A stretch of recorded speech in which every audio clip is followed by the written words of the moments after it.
What's going on, PremiumBeat fam jam? It's your boy, Zach here. In today's video, we're gonna be talking about a method that I recently just started using on my travel videos, and I call that action, reaction, reveal.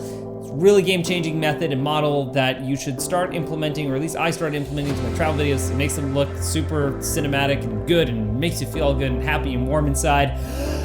Let's talk about it.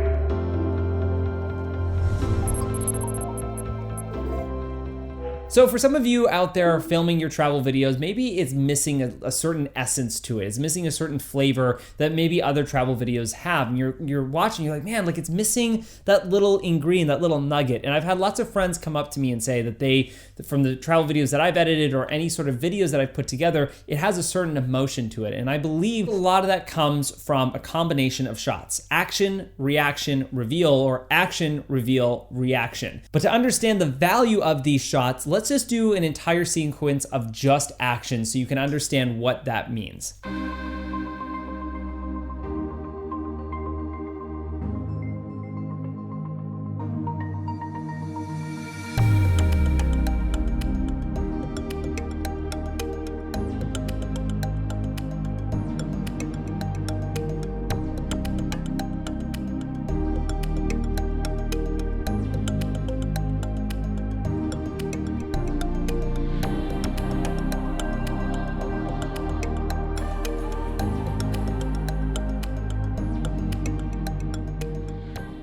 So that feels a little like B-roll-esque, which is totally fine. It's totally fine for just having a B-roll segment. I like having sort of experiential type stuff. It's just cool flavor and sounds and different vibes, and it's great for like a little micro montage. But maybe you want to do like a whole 2-minute or 3-minute video. You're probably going to need to add a little bit of reveal or a little bit of reaction. So let's just see what a timeline and a cut montage of just reveals are.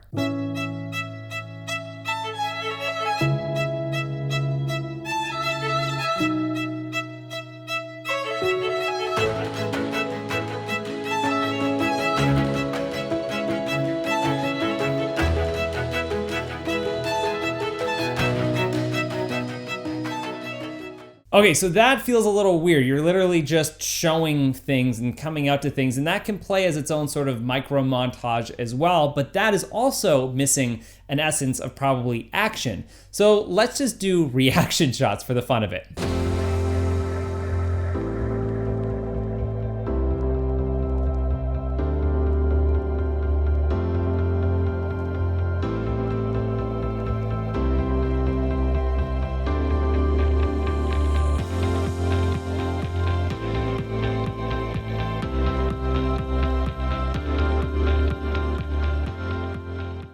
So having just pure reaction shots is very weird and maybe might make its own sort of art piece, but you need to have the combo put together. So now I'm gonna play out the whole timeline, playing out those 3 primary elements.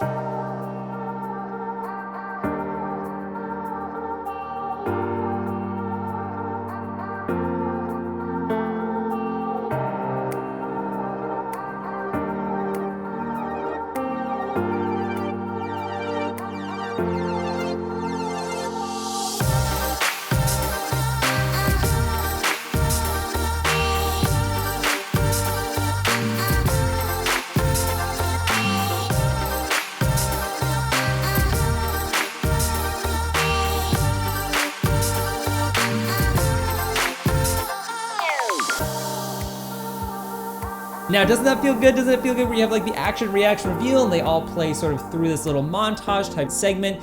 And it's really important to sort of have this model in mind when you're on set or when you're traveling somewhere. And it's something that I've calibrated my brain to so that when I do an experience, I actually go the extra mile and capture the additional coverage so that I have it for the edit. Now, you don't always need to have reactions, nor do you need to have the reveals, but it's good to sort of have that in your back pocket if, let's say, you're the shooter and editor. So how do you actually end up shooting this? Well, an example that I'll use is when we went down to this place called Team Labs out in Tokyo, and one of the most amazing experiences, but I didn't want to bring my bulky camera in, so I thought, okay, I'm just gonna shoot this well thought out, so I don't really need big gear. I can actually just get the emotion from capturing it properly. So I used this method. I basically went through the whole experience twice. you're like, oh my God, Zach, really? Yes, I did.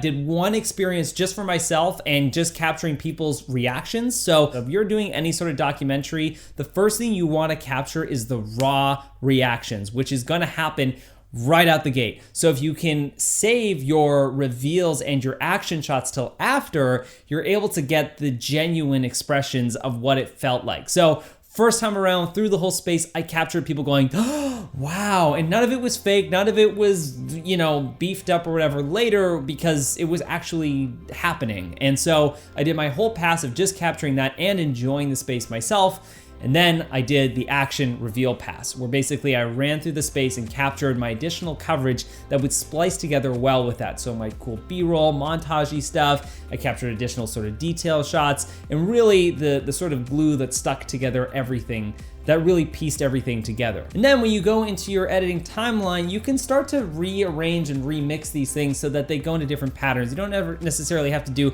action, reaction, reveal, repeat, although it does sound really cool. And now that I said it, it kind of like flows out. You know when you say like action, reaction, reveal, repeat, like it's like, boom, sounded good. Insert CGI explosion behind me because I felt so cool saying it. It just flowed out, wow. You don't always have to do action, reaction, reveal, repeat. You could essentially like mix it around. So you could do reaction, repeat, action, reveal, and play around with that combo. Now, action, reaction, reveal is a great one that's sort of like standard, and it will usually work where you have like your intro shot, you have like the people walking, which is your action shot, your reaction where someone's like, ah, and then the reveal, which is the shot going through the gates, showing the temple.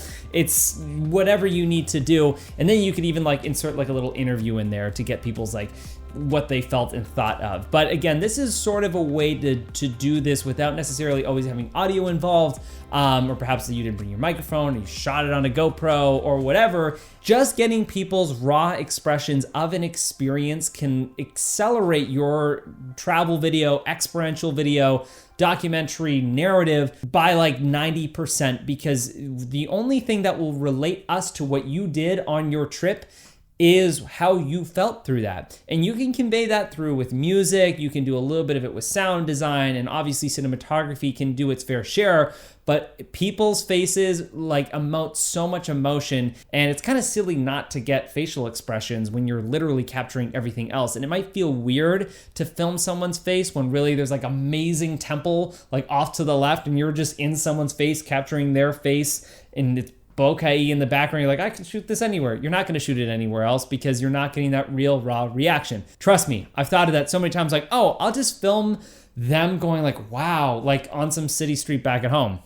Don't do that. Just get it done and get it done there. And again, you can film the temple afterwards, but getting someone's reaction of the temple way more important, which leads to the final step of this whole process, which is thinking ahead. As a great documentarian, I realized that one of the big things that a lot of good filmmakers do, especially if you're a camera operator, is you're thinking ahead before the emotion happens. So when you wind up on set and people are coming into the building, you know their reactions are going to be great, so you don't want to be behind them. So much footage I have from my Tokyo trip is from behind people because I didn't anticipate that we were going to go into a direction, or I didn't anticipate that their reactions were going to be great, and also I was experiencing it myself. But if you're there documenting this thing for someone, what you want to do is speed up ahead, run in front of everybody, rotate around, and then get their reactions of being like, wow. Anyway, this is total super duper helpful when you do a travel video. Again,